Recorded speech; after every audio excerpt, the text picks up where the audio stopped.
سلامونه دوستانو، هیله ده چې جوړه وروغ به وئ او د شرکت بای پروري افغانستان یوټیوب چینل مو سبسکرایب کړي یا هم مشترک کړي وي.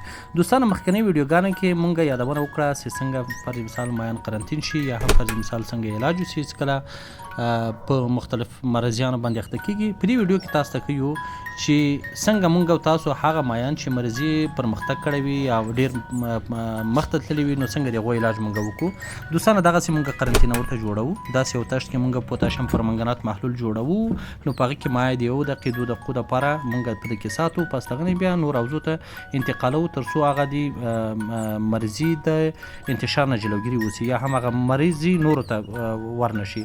نو په دې اساس باندې کله چې تاسو فرض مثال چوچان هم له کوم ځایه نه اخلئ یا چوچان خریداري کوئ نو مخکې د نه چې خپل حوضو کې خوشې کړئ نو هغه مایان باید ضد عفوني شي او وروسته په حوضو کې خوشې شي تر څو که چیرې کوم مرض څه ولري نور مایان پرې اخته نه شي او د مرضي نه جلوګیري وشي.